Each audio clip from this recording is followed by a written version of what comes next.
हेर्नुहोस् तपाईँ झुट बोल्दै हुनुहुन्छ, अरूसँग होइन आफैसँग। तपाईँ आफैसँग झुट बोल्दै हुनुहुन्छ।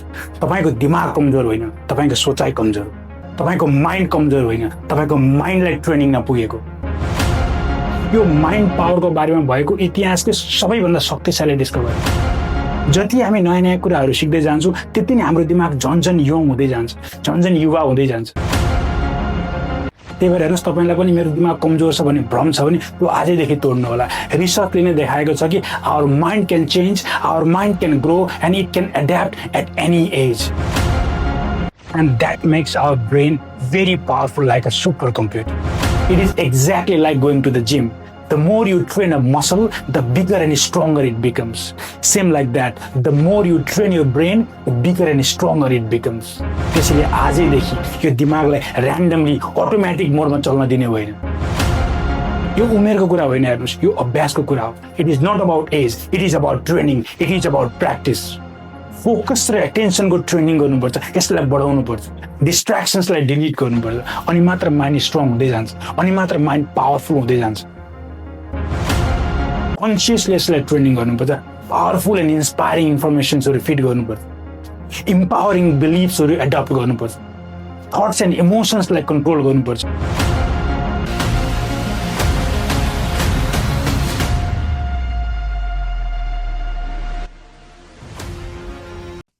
नमस्ते सबैजनालाई, म सन्तोष खनाल। आज म तपाईँहरूलाई माइन्ड पावरको बारेमा कुराकानी गर्न गइरहेको छु। ह्युमन ब्रेनको पावर कति छ, हाम्रो माइन्ड कति शक्तिशाली छ र यसलाई कसरी सदुपयोग गर्न सकिन्छ, यसको बारेमा कुराकानी गर्नेछौँ। यहाँ कुनै मोटिभेसनल कुरा हुने छैन, पुरा साइन्स, फ्याक्ट र रिसर्च बेस्ड कुरा हुनेछ। ध्यान दिएर सुन्नु होला।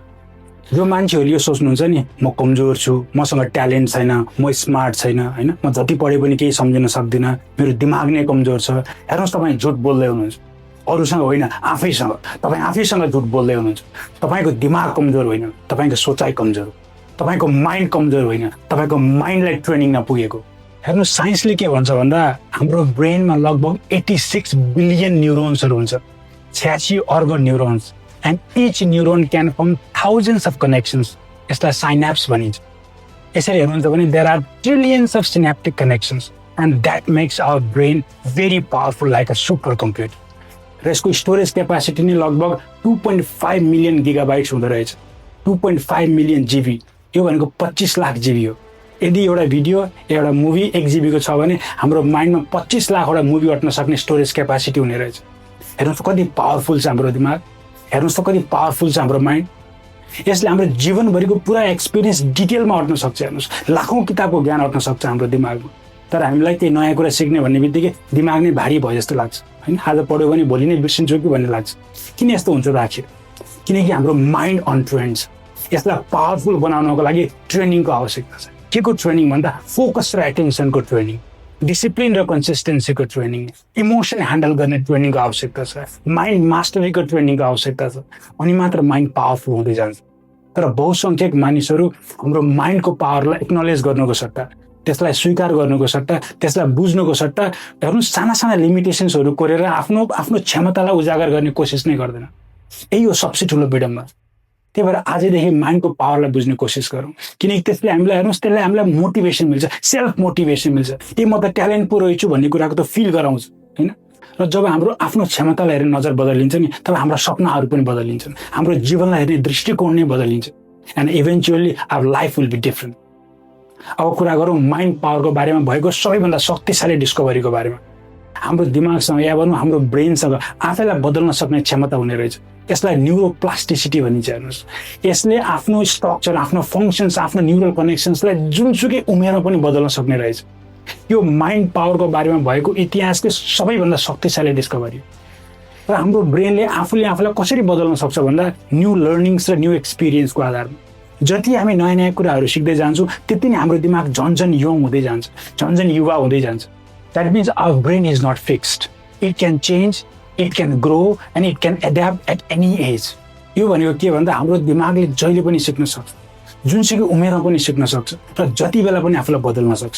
त्यही भएर हेर्नुहोस्, तपाईँलाई पनि मेरो दिमाग कमजोर छ भन्ने भ्रम छ भने त्यो आजैदेखि तोड्नु होला। रिसर्चले नै देखाएको छ कि our mind can change, our mind can grow and it can adapt at any age. योसँग सम्बन्धित एउटा एकदमै पपुलर रिसर्च छ, लन्डन ट्याक्सी ड्राइभर स्टडी भनेर तपाईँले गुगलमा गएर पनि सर्च गर्न सक्नुहुन्छ। यो रिसर्च युनिभर्सिटी कलेज लन्डनमा भएको थियो। यो पुरानो रिसर्च हो तर यसको फाइन्डिङ्स आज पनि उति नै रेलेभेन्ट छ।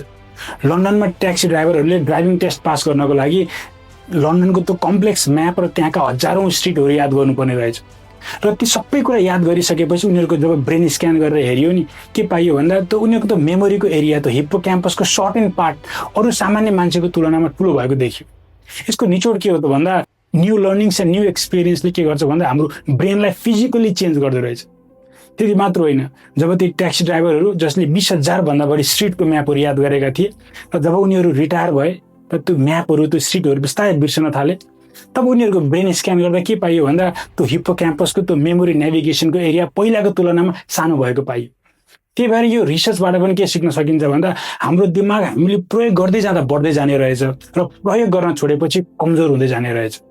So it is all about learning and experience. It is all about new learnings and new experiences that makes our brain powerful and young. यति मात्र होइन, हार्वर्ड मेडिकल स्कुलको रिसर्चले पनि भनेको थियो कि our brain can change at any age. हाम्रो दिमाग कुनै पनि उमेरमा बदलिन सक्ने रहेछ। यो उमेरको कुरा होइन, हेर्नुहोस्, यो अभ्यासको कुरा हो। It is not about age, it is about training, it is about practice. It is exactly like going to the gym. The more you train a muscle, the bigger and stronger it becomes. Same like that, the more you train your brain, the bigger and stronger it becomes. त्यसैले आजैदेखि यो दिमागलाई randomly automatic मोडमा चल्न दिने होइन, consciously यसलाई training गर्नुपर्छ। Powerful and inspiring इन्फर्मेसन्सहरू feed गर्नुपर्छ, इम्पावरिङ बिलिफ्सहरू एडप्ट गर्नुपर्छ, थट्स एन्ड इमोसन्सलाई कन्ट्रोल गर्नुपर्छ। हेर्नुहोस्, फोकस र एटेन्सनको ट्रेनिङ गर्नुपर्छ, यसलाई बढाउनुपर्छ, डिस्ट्र्याक्सन्सलाई डिलिट गर्नुपर्छ, अनि मात्र माइन्ड स्ट्रङ हुँदै जान्छ, अनि मात्र माइन्ड पावरफुल हुँदै जान्छ। आजको लागि यति नै। भिडियोलाई अन्तिमसम्म हेरिदिनु भएकोमा धेरै धेरै धन्यवाद। Thank you so much for watching. Thank you.